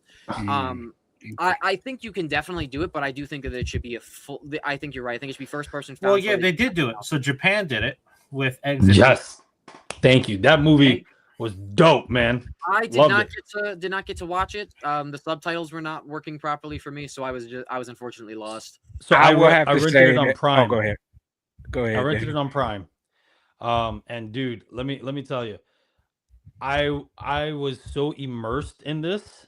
I was really immersed in this, and this is what I'm talking about. Like, I would put Exit 8 over Obsession any day. Like, I was so immersed into it. The CGI was terrible. Don't get me wrong, but I was so immersed in it that I'm yelling at the TV. I'm doing things. You know what I mean? Like, it had me engaged. And to find out it was a video game, a Japanese video game, did not know that until Landon said it. He's like, "Oh yeah, I played this video game." I was like, "It's a video game?" He's like, "Yeah." And so now it's a video game. It's a video. You have to do exactly what you're doing in the movie, which is like find out the key differences in the anomalies. Yeah. And so me and him, and even though he played the game, me and him are yelling at the TV, "You idiot! No!" Like, right. So it was good. It's number 4 for me, which is hard because I do want to put it up higher, but you know, I do have Primate and Obsession and Send Help above it because that's just my those are just my personal taste. Yeah, dude, I love Primate. Top 4? I love Primate, man. I love Primate. I think I gave that a 3. And bye, Marcus. Click. But Exit 8, no, but Exit 8, man, was such an awesome film and well acted. I just had questions about the boy, because I was like, his son from the future. But how is his son from the future interacting with the Walking Man? That's what I'm like. I was confused with that part. But I was like, man, this shit is so good, and I just wanted more. That was an element that was not explored in the game. I just want to. Yeah, but also, how was his girl in there too? Because his girl was that. I get the girl thing, but the Walking Man was a victim too before he became part of the simulation. But before he became, you know what I mean? So where the girl was just a straight up, fucking with him. So I'm like, how is his son interacting with another victim? Like, what is the correlation with the Lone Man and the Walking Man? Well, so that's if you want to be honest though, I love the fact that we don't get that answer because it ended where it started. For the spoiler alert for those of you that I love. It ended, but with a key difference, he did something about it this time. Yeah. And I like that. So we talked about Backrooms, how they did a little bit of the found footage. They did a little bit of the video game perspective in this in the beginning and stuff like that, and it was playing out really nice the way they were doing it. It's like, where is this going? Yeah, dude, I have surround sound and I have like little surround sound speakers, and when the phone rang, I thought it was my phone. I was like, "Yo!" And then all of a sudden I see it's the POV, and I was like, "Oh shit! All right, cool, man." Yeah, dude. Again, I was in, man. It really intrigued me. Yeah, I was all in, man. And that's what I want from movies again. Because think about it, guys. We even Noah too, like all of us, when we're immersed in movies, that's what it's supposed to be about, man. Like, it's just you're escaping reality. You're in. You're all in. And as much as people have their thoughts of Quentin Tarantino, and and he's one of my favorite directors, but in one interview he said, back in the day, we had you there in the theater. There was no cell phones. There was no nothing. You were just here with it. You know what I mean? Locked in, man, and immersing yourself inside the film. And that's what it's supposed to be about, man. The existence of smartphones and the destruction of attention span. Well, the movie hinted at that. Everybody on that damn train was on the phone. And did you know? And you saw some of the stuff that he was looking at played out in the rooms too. But see, here's where I won't blame cell phones. I'll blame poor writing. because if it's good enough, my attention's Yes. there. If Yeah. it's not Yes. that good, then my attention You, okay, goes but up. you were also Yes. you were also born in the rise of the digital age with video games being big in Correct. the 80s and stuff like that. Whereas we're Correct. talking about younger generations who are born into the attention grab phase. Where like every single app is Motherfucker, I got ADHD, adult ADHD. okay. My attention Okay, goes but very all quickly. four My Sir, motherfucking- God, Me and Dave, you were right here. God, 5 minutes. I don't even You got want to hear 5 minutes. We're all Dave, we're paddling in right different here. directions in the same boat. I understand, okay? I do. But what I'm talking about is for normal, everyday people who don't have ADHD, and some people might and don't realize it. The point I'm trying to make is that you were not born in that era, so your brain was not developing at the time where you're getting a cell phone at 5 years old, and you're being told by every single app you see and every single advertisement you see, hey, we need your attention. You need to be on this app. Yep. And that's exactly what they're doing, because they can't buy more of your money, but they can buy more of your time, more of your attention. So it's destroying attention spans. Because Yeah, people would rather I just could be agree with looking that. at the flashy lights constantly moving and doing stuff. And I still say, if anything happened to cell phones, right, and we had to revert back to old cell phones, a lot of people ain't making it, bro. Oh No. yeah. A lot of people ain't making it. People are gonna have a meltdown, and they're not gonna know what to We're do. already in the zombie apocalypse because you see Yeah. people walking around like this on the Yeah. streets Bro. and driving. It's like, dude, Hey, One- but one one thing I thing- will say about X8, whoever that actor was, that All of dude them. right there, bro. That dude All right of there them. is just So Man. now the reason why I was saying it has horror peaks so far, we're going to talk about some of the upcoming films, but let's take a look at the last couple of years, right? So Mhm. look here, look at this is 2024, right? Look at the top 20. Like the top 20 is solid all the way through, man. There is some fucking great films in this top 20. Like we got The Substance, we got Abigail, we got Alien Romulus, Terrifier, VHS Beyond. Like there are so many good films that came out, like Late Night with the Devil, right, in 2024. And then Bro, I last fucking year love that movie. it falls off fairly quickly after your top Oh, yeah. 6 or 7. It starts to fall off. Like these are good movies, but they're not as strong as the previous year. And then if I'm Yeah, looking and at this year, I Go ahead. enjoyed Black Phone too. I did enjoy Black Phone I too, like like I told you, but not like Yeah. You know what I mean? I enjoyed the first one better, but I did like it. You know what I mean? It wasn't Yeah. like anything, but yeah. I mean, I would put Sinners above all of that, and then have I haven't seen The Long Walk and Bring Her Back yet, but oh yeah, my god, Sinners- when you see Sinners The was Long a- Walk, has some tissues. Out of all the films you Yeah. have there, the top 3 should probably be Long Walk, Sinners, and I haven't seen Bring Her Back, but I know that it's gotten well reviewed. Yeah. I would say that's Bring your Her top Back 3. was wild. Bring Her Back. Bring was Her Yeah, Back is have the a Sinner- only movie that I actually jumped and yelled at during Yeah. the movie. nice, dude. I gotta watch that. Yeah, it got me twice. And then so we're looking at this year. Like I know Marcus, you got like Send Help up there, but like I got Bride up there because it's very different. It's very different. It's very cult Bride classic. It's very disappointed me, Natural Born man. Killers esque. The Bride But, disappointed me. that I was had really high hopes disappointing. for that movie. I'm I had high honestly, hopes I'm for the thinking movie. like it's the same like last year so far, right? And this may change throughout the year. My top viewing What based do you on as I have add to it. below Dolly? What do I have below Dolly? That movie was fucking terrible. Dolly I was have fun, man. Whistle, Dolly was Dolly fun. Dracula, bad. Iron Dolly Lung, was fun. That, dude. that's Backrooms. insane. Dolly was fun. That's Dolly was insane to fun, man. me. Dolly was fun. Dolly dude. had Dolly was no fun. real fucking plot. And what the fuck is It his was name a for fun American movie, Pie? though, and the How kills was he was good. alive at the end of the Yeah. movie? That movie Yeah. is so fucking stupid. Look. And you're putting Dolly, like, you're saying a fun movie. Night Patrol is easily more fun than Dolly for its stupid, like, Nah, shot. I Like, don't that's think so. crazy. I didn't find it. To see that you have Night Ireland Patrol not only was too below long. Dolly, but just that low in general. Oh, Yeah, I man, would Dolly put, was so fucking dude. stupid. I would agree. Obsession would probably be because of all these movies are trash. I would probably put Obsession at number 2. I would put Section 8 at Exit number 8 at number 1. Like as of right now for me, Mhm. that's crazy. You Well, have a I'll tell you song this: name. you can watch "Day Will Kill You." It's free right now, I think, on Netflix or Prime or something like that, or HBO Max. So I do if you have haven't to had a watch chance that to check as it well. out. It's good. Fucking great. But Day it's Will just Kill You like was there's good. a downwards decline, like over the last couple years with horror movies. And then here's what's left for the year, right? Just movies So in general, dude. we have It's just Evil movies Dead in Burn. general. We have End of Oak Street, which is a dinosaur movie.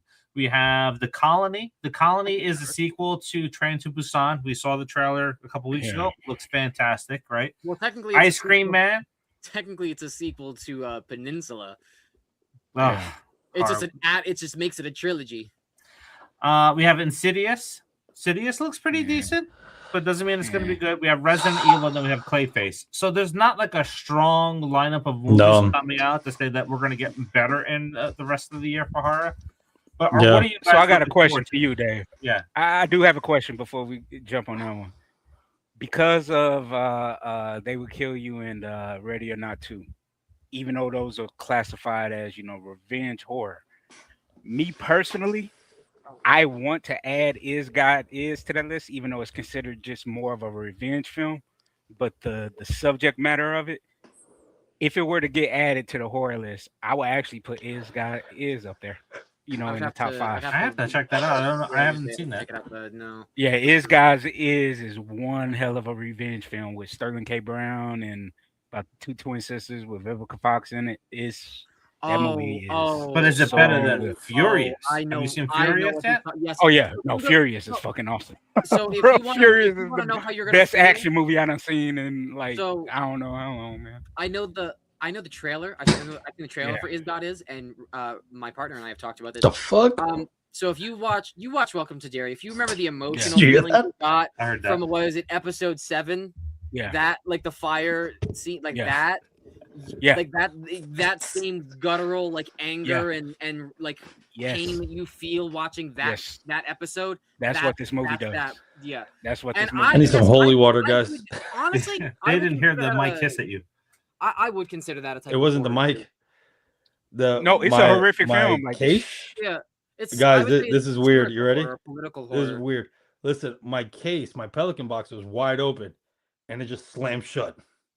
Oh shit! Oh yeah, I'm gonna need some holy water. I'm gonna need some sage, the whole 9. I need some Fabuloso, some Vicks, and hey, guys, we're ending tonight's podcast. Hold on, don't we have Mike Flanagan's Exorcist movie coming out this year? Or no, I think it's next year.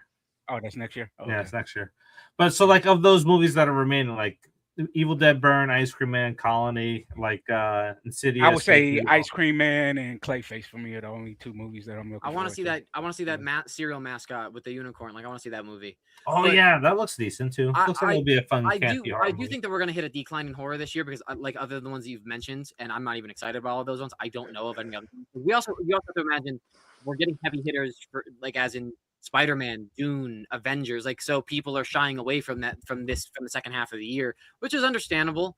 What is it? Clayface. I think that we're gonna have this. I'm gonna call it right now. This movie is gonna be the same as Godzilla 1998, the American film. Whereas the way that I look at Godzilla 1998, if it was called Zilla, the movie would be fine. Whereas if Clayface is not called Clayface and it's just about a body horror movie of somebody's body slowly falling apart and turning into sludge, I guarantee you the movie's going to be good. But knowing that it's a Batman villain movie and it's most likely not going to have Batman in it, I think that's going to take away from the film. And that's the best way I could compare it because, honestly, if you watch Godzilla 1998, it's stupid fun. It's a 60s Godzilla movie more than anything. Mm-hmm. And if the director wasn't stupid in saying that his Godzilla was the true Godzilla, like a fucking idiot, and you just called it Zilla, the movie's fine. The movie's. I still don't really care for it. The movie's stupid. It's comedy. Stupid fun. I saw it when I was younger and I loved it. But one of my favorite lines in that movie is when they, do an homage to the original. Because when they showed the footage of the Japanese guy, and then on the news, they're like, Godzilla. She's like, it's Gojira, you morons. I do also want to say that we got probably one of the best Godzilla animated series, too. Because the sequel series to that movie I do remember was that. really good. It's a kids animated series, but it's really good. No, you should do a video from the channel, Godzilla rankings. That would take. There's no. That movie has a curse now. That movie has a curse now. We'll do it for Geekly, baby. Hell yeah. That'd be like 5 hours. That movie has a curse now. That movie has a curse now because Diddy is attached to it. Oh right. Yeah, with his stupid ass song. Diddy is attached to the 98 film. All right, let me go hot my baby oil now. You know what sucks too, because that Get Him to the Greek is so fucked up because all the actors in Dude. there. It's like, Well, getting him to the Greek, by the way, is a sequel to Forgetting Sarah Marshall, and a lot of people don't know that. And I I don't know love that either. both of those movies. mhm. But also, if you're asking me what movie I'm excited to see that's coming out at the end of this year that's also horror, we talked about it on Friday, Godzilla Minus Zero, because it's going to be a Yes. horror sci-fi Mhm. film. Oh And yeah. that looks Oh yeah. I fucking forgot that's coming awesome. out this year. I thought it was next year. I forgot. No, it's that comes out. this year. No, we talked about it. It comes out November 3rd. Godzilla's birthday. Yes. The same That day might be the Yeah. biggest movie for November for the rest of the year. I think That's my Dude. most anticipated movie. Maybe Then. a sequel to I Nazi, want like Yeah, Godzilla it that's for my Nazi. most now. anticipated movie. Yeah. I'm so intrigued by this fucking movie. You know what I mean? think- The only other Godzilla movie that I'm actually like, even though it's a stupid, fun mess of a series now because they made it campy, dude, Godzilla X Kong, but with Space Godzilla coming, oh, dog, Space Godzilla is my Supernova, favorite. yes, yeah. I will say, Oh my I will- god, Space but Godzilla he is my shakes his favorite, head, bro. I don't but I care. gotta say, listen, you shake your head about the new Empire, whatever it's called, but like you have Godzilla literally swimming in zero gravity and doing the dumbest shit. Like it was again a '60s Godzilla film. You can have your Dumb. seriousness. You can have Yep. Godzilla being the destruction of man by the creation of man because of his origin, but you can also have the campy shit. Also, let's not forget Godzilla in 1999, or I'm sorry, in 2000, body slams a giant fucking what the hell is the bug? Dragonfly. Like that shit's Yep. so stupid. Like he's like are we like come on, like, he drop kicks motherfuckers like Godzilla is, I know. That's great. I know. He does the fucking flying comes drop from kick. Carl's Body. Godzilla can be a joke. Godzilla can be No, a I metaphor understand for that. I all of understand that. humanity's- It's just that for me, the MonsterVerse was serious at first. Yeah. Like Yeah. the first Godzilla was serious. King of Monsters was serious. Skull the Island was first good.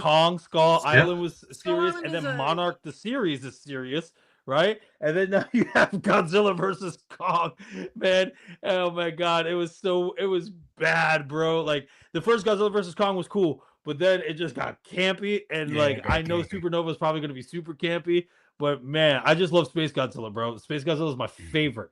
Seriously, since I was a kid, Space Godzilla. I love Godzilla I'm ready. 2014. Great way to bring back the character and I don't know. and I to did make not him- like that movie though. make him I like appreciate- Godzilla in it. I just didn't like the Yeah, human well, element. that's the thing, right? Like you kill your best actor right in the beginning, and Godzilla's also Yeah. barely in it, and it's very dark too, which Yeah. really sucks. Which is why also another reason I like the films that were coming out afterwards. Because I mean, you say Kong Skull Island was good. Kong Skull Island also had some really heavy comedy beats. So I mean, say what you will about, but the it was gore, brutal. like, you have Mhm. some comedy. You have a lot of comedy in that movie. I will say I love the body horror, the spider that is disguised as bamboo. That's so fucking cool. Like Mhm. that brings you back to Peter Jackson's King Kong, which I really like. Yeah, I was gonna say I Mhm. still love 2005 Yeah. Peter Jackson. Granted, that Come on, movie's man. so fucking long. 3 hours. That's a long movie. Yeah, Yeah, it was way too long. Yeah. I sat through the extended version because I have the extended Yeah. version on Blu-ray, Yeah. and it's even longer. Listen, Yeah, But there's like better. almost 4 There's hours. more fight scenes in it. Yeah. yeah, Oh, is it? That Yeah, probably Listen, makes up for it. that movie at 3 hours. So the extended version, I believe, is 3 hours and 18 minutes, right? yeah, I think so. I sit through that because there is just there. I feel like it's still a good balance Yeah. between the human story, Mhm. which again is a good story, and the monsters and all They the cut out gross some shit really you good got going fight on. scenes. But Mhm. I like The T-Rex I fight don't was know. longer. I really love like Yeah.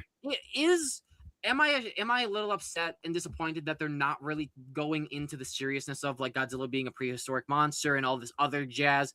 Yes, especially when you have King of the Monsters going into the fact that King Ghidorah was an alien, and now we're gonna have Space Godzilla coming in, who I assume they're gonna have to change the origin because you needed like 5 fucking movies of buildup for Space Godzilla, because Space Godzilla started out as a woman, turned into a rose plant, then turned into Biollante, then went into space, and then you see Mothra fuse with Space Godzilla, who's coming back to Earth and make. Space Yeah, but Godzilla remember, more it was also powerful. the DNA of Godzilla that changed. Yeah, the changed it gene into, cells, yes. But what I'm saying, I'm seeing what her transformations of what you saw, like it took place over more the than origin's 5 different films. now. Remember they saw the cave painting. It's different. Remember, because they said Yeah. that Godzilla came, the original Godzilla, which is going to be Space Godzilla, came from the sky. It was the falling from the sky. Okay. So I'm not mad at that, and here's why I'm not mad at that. Because there was a movie that was supposed to come out before Godzilla versus Megalon, which was supposed to be Godzilla was gonna wash up on shore and basically just be gutted on beach. And they were gonna find out doing because Godzilla at this point was a friend. So it was the 70s. So they were doing trying to save Godzilla and finding out that Godzilla is actually from space and there's this planet of Godzilla monsters, and then they were going to go over to that planet. So listen, like if they're going to try to incorporate some scrapped Toho ideas, Godzilla versus Wolfman would be nice. I'm not mad at it because we've explored the weirdest shit from Godzilla lore. Godzilla has fought himself, who was who was also the devil in hell, and then he just shrugged that shit off and came back to the earth. Like Godzilla literally. I'm just saying, -1 did it the best, man. -1 did it the best with the human element. Yeah, dude, like that is a true Godzilla film that they did with the humans properly. Yep. You know, and for I the like first time ever. Of the buoyancy too, because people make the jokes like, "Oh, well, why is Godzilla standing in the ocean?" Because he's a fucking lizard that's super huge and shoots fucking lasers out of his mouth. Who cares? Yeah, but I like that explanation that they gave. Like he's buoyant, bitch. Leave it alone. Like, yeah, I like that. yeah. I like that I do like that, man. And adaptations. They made him look like a menace, though. They made him look like a menace. But in the trailer, we don't know if it's a second one or if it's him evolving like Shin Godzilla. Because, dude, that I think it's snapshot. I think it's the second one. Because remember the way it ended with the how girl had the pods in her or whatever it was. Yes, I understand that. But remember, Godzilla was forming back right after the piece of chunk. But I would love to see if it's two or even if it's just him evolving like Shin Godzilla.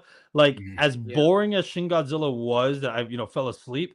Himself evolving. The middle part of that movie, man, is just too long. The middle part of the Shin is too long. But Shin Godzilla was incredible, bro.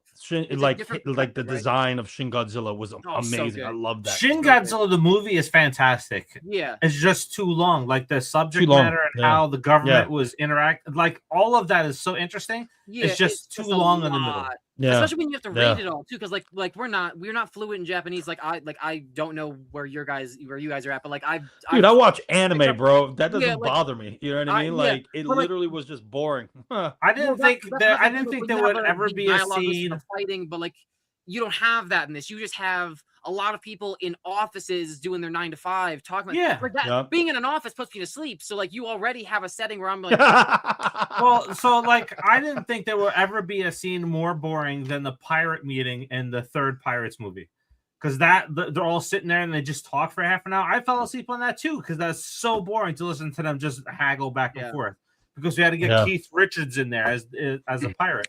And then Shin Godzilla, he was great, but like you said, if they just shortened that meeting, been perfect. You know what I mean? But he was great. He was great as Jack's dad, dude. It was incredible. One thing I give respect to the filmmakers of -1 though, they finally got the mechanics and the science right of what a nuclear bomb or atomic breath would do. Yeah, they blew it out and it sucked everything back in. Yeah, like an atomic bomb for real. Yeah, that's science. So his atomic blast is different. I do agree. I love the way that they did it, but his atomic blast is different in this one because it sets off a nuclear blast, whereas in other films it's just the displacement of energy. Like when he's when he does his, I can't remember what it's called, when he releases the nuclear energy as a shield, or like I'm really blanking on the terminology. Like that, that's also very reminiscent of what nuclear bombs do as well. And they only show that in the Heisei series, but I fucking love it. I love that they're adding more science to the Godzilla aspect. And I mean, even when he was purple in the last Kong movie, if you look at the radiation scale, right, of the colors, purple is higher on the radiation scale than blue is. He's got pink. So for him to turn purple, what I'm saying is, you know how they just changed his spikes in the New Empire because he was absorbing the radiation. Well, if you look at a radiation chart, someone posted it up, and I thought it was dope. If you look at a radiation chart, purple is higher in radiation than blue is. It also makes sense when he slimmed down too, because he absorbed radiation so fast that it was just Mhm. burning away calories in a sense. But Yep. it is important to note that his only food supply is radiation, and that's a very Yep. thing. That's something that Toho strict on.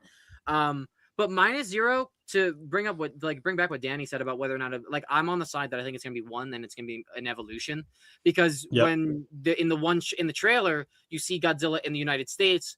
Fucking love that shot, by the way, of him by the Statue of Liberty. Statue of Liberty.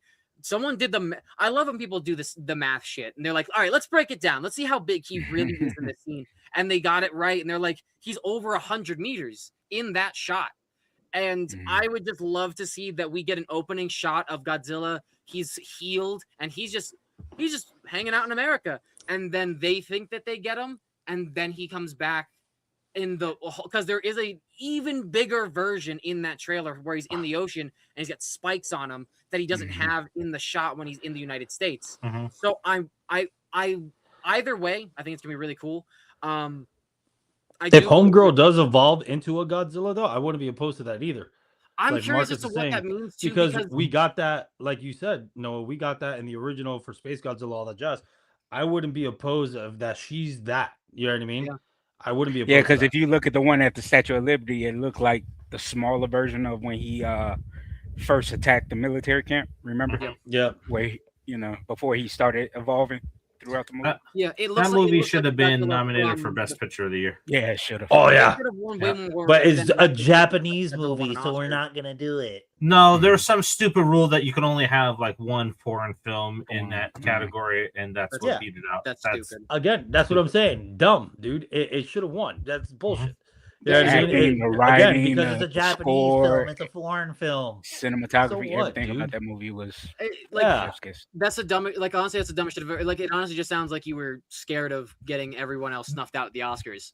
Absolutely. And what was the budget? The budget was only like 15 mil, right? They said they said 10 to 15 million. They said the director did not go into it, but he laughed and said he wished that they gave them 10 or 15 million, but it was anywhere. He said it was below 15 mil. 10 to 15. Yeah, below 15 so mil. It was probably like 10 mil and then like 5 million. You have people who have never seen Godzilla films and are adamantly not fan of kaiju films going into this movie and crying because of how fucking good the story is. It's destroyed every film that Legendary's put out. It destroyed everyone. Let me ask you this, boys. Would you, because this one, it's a destructive film, like an end of the world film, right? Yeah. But would you be opposed to like a horror Godzilla film, like a true holy shit, like it's scary? I thought that's what that was. Yeah, he was scary. That's what that was. I know, but what I mean, like more. No, I got you. So I understand what you're saying. Element. Yeah, I've seen an analog short of like a found footage film of somebody with Godzilla, with GMK, kind of like Cloverfield, bro. 2001. Yeah, and they're filming him, and I love that. I would love to see, like, if we got a found footage Godzilla film from survivors on the ground. Dude, imagine that first attack at the military camp and found footage.